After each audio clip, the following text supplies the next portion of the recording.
Bom dia, Beta Santos. Estamos no projeto Leitura Compartilhada. O livro que estamos lendo é o Quinto Evangelho, a Mensagem de Cristo segundo Tomé, e hoje nós já vamos para a quinta parte. Entramos finalmente nas palavras de Jesus. Espero que vocês tenham tido uma ótima noite. Aqui foi muita chuva, trovões e raios. Uma maravilha que a natureza nos presenteou. Vamos lá, para a primeira palavra, a primeira sentença de Jesus que Tomé transcreve. Então ele diz: quem descobrir o sentido destas palavras não provará a morte. Então o autor, o Humberto Ruden, vem e nos faz a explanação segundo a sua interpretação intuitiva, como ele nos disse no início do livro, que estas mensagens, essas sentenças de Cristo, que são 114, elas precisam ser entendidas pela intuição, pela mística do nosso ser, do que propriamente pelo intelecto. Então vamos lá, vou repetir. Quem descobrir o sentido destas palavras não provará a morte. Esta primeira palavra de Jesus, referida por Tomé, logo revela o caráter místico do seu evangelho. Os livros sacros usam a palavra morte tanto em sentido físico como metafísico. E aqui, morte quer dizer a permanência no plano do ego humano, ignorando o eu divino do homem. Porquanto nenhum homem se imortaliza pela mentalização do seu ego, mas tão somente pela transmentalização rumo ao seu eu. Eu aqui, o E com letra maiúscula, que quer dizer nosso eu superior, nosso espírito divino, essa potencialidade que estamos na Terra trabalhando para alcançá-la. Então ele vem e diz, vou repetir. Os livros sacros usam a palavra morte tanto em sentido físico como metafísico. E aqui, morte quer dizer a permanência no plano do ego humano, ignorando o eu divino do homem. Porquanto nenhum homem se imortaliza pela mentalização de seu ego, mas tão somente pela transmentalização rumo a seu eu, ao seu Atman, à sua alma, que é o Espírito de Deus em forma individual. Já no livro do Gênesis, a palavra morte é usada em sentido metafísico, quando os Elohims, as potências divinas, dizem a Adão: se comeres do fruto da árvore do conhecimento do bem e do mal, do ego, logo morrerás. Adão comeu desse fruto e viveu ainda diversos séculos. O texto não se refere à morte do corpo físico, mas sim à morte pelo ego mental. O homem, pelo departamento da ego-consciência, permanece no plano da mortalidade. Somente subindo ao plano superior da árvore da vida, ele fala árvore da vida entre aspas, é que ele entrará na imortalidade. O homem pode mortalizar-se e pode também imortalizar-se. A serpente do Gênesis simboliza o ego mortal. O poder que esmagará a cabeça da serpente representa o eu imortal. Esse processo evolutivo do ego mental para o eu imortal vai através de todos os livros sacros. O próprio Cristo se identifica, vai através de todos os livros sacros, ele diz. Eu vou voltar ao parágrafo porque eu li com a pontuação inadequada. Ele termina dizendo assim: esse processo evolutivo do ego mortal para o eu imortal vai através de todos os livros sacros.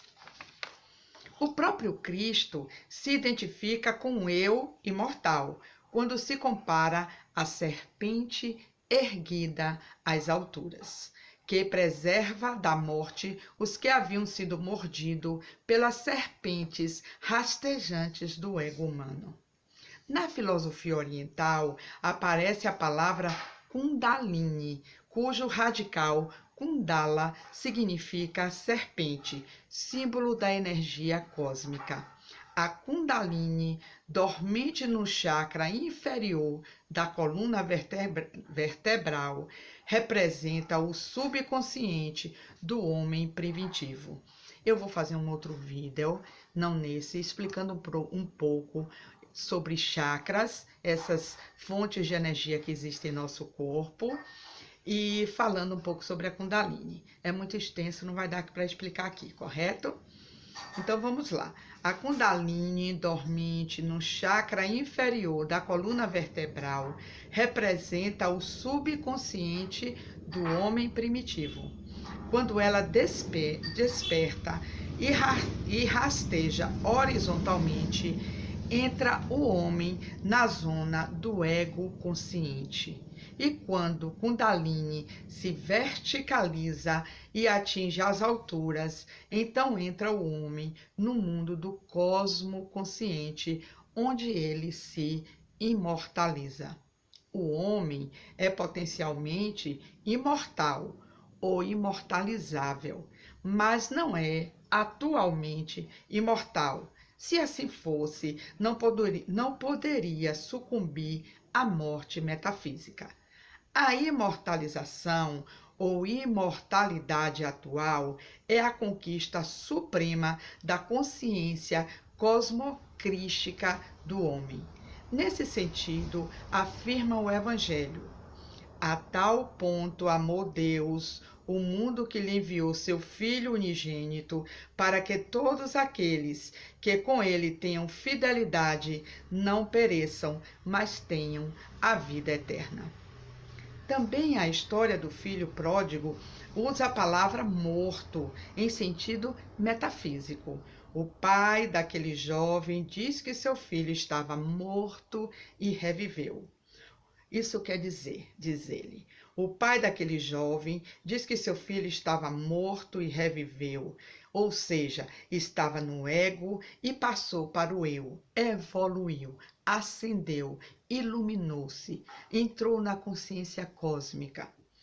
E toda a subsequente alegria e solenidade só se compreende quando se sabe que simboliza a apoteose de um ser humano que se autorrealizou, passando da ego-consciência imortal para o eu consciencial imortal. Também no caso do discípulo que queria sepultar seu pai antes de atender ao convite de Jesus, o mestre usa a palavra morte em dois sentidos, físico e metafísico. Deixa os, abre parêntese, espiritualmente mortos sepultar os seus fisicamente mortos. A palavra que está na Bíblia é: deixa os mortos sepultar os seus mortos. E ele está explicando que Jesus usou a palavra morte em dois sentidos. Na primeira frase, deixa os mortos sepultar, ele está dizendo, na primeira sentença da frase, deixa-os espiritualmente mortos. E os seus sepultar os seus fisicamente mortos, porque o rapaz fala para Jesus que ele precisa sepultar o pai que faleceu. Essa passagem da Bíblia. O credo apostólico afirma que o Cristo julgará os vivos e os mortos, isto é, os que vivem na cosmoconsciência e os que ainda rastejam na ego-consciência. Acho isso lindo, essa interpretação dele. Olha que beleza. O credo apostólico afirma que o Cristo julgará os vivos e os mortos, isso é, os que vivem na cosmoconsciência e os que rastejam na ego-consciência. Tomé refere às palavras do Cristo divino proferidas através do veículo da personalidade humana de Jesus. Quem descobrir o sentido dessas palavras não provará a morte. Palavras de Jesus. Quem compreender essa intuição, pela intuição, o sentido profano das palavras desse evangelho, esse não ficará no plano do ego humano, mas se imortalizará pela consciência do eu divino. Compreender não é inteligir, entender, mas é saber ou saborear com todas as potências do espírito.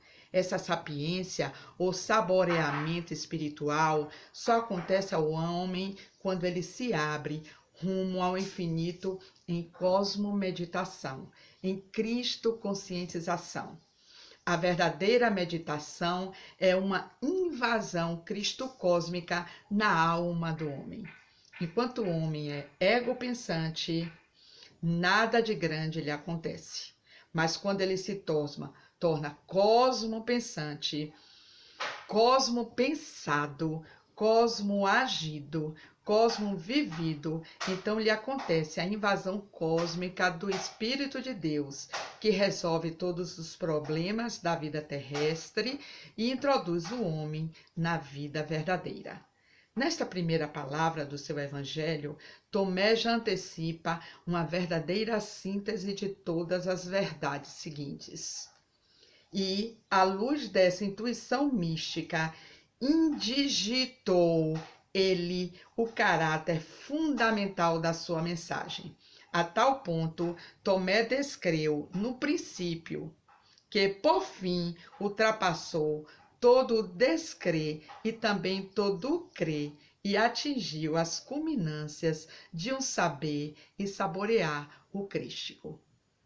Então, terminamos o primeiro capítulo, efetivamente, a quinta parte da nossa leitura, e verificamos que a interpretação que ele dá a essas palavras que Tomé transcreveu da logia do Cristo, do que Cristo falou,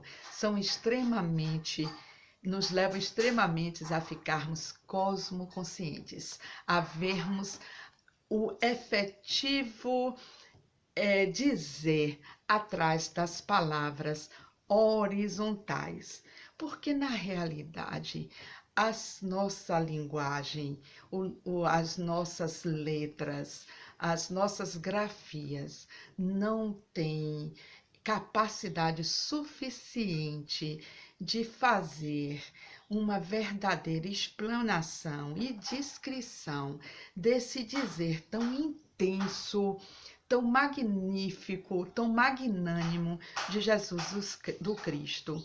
E ele nos disse: veja quem tenha olhos, escute quem tem ouvido. Então vamos pedir a Deus, a essas energias cósmicas, que nos abram a consciência e o poder de interpretar além do intelecto, interpretar com o nosso eu superior, com o nosso espírito potencialmente crístico. Somos seres de luzes ainda em estágio de crescimento e aprendizado.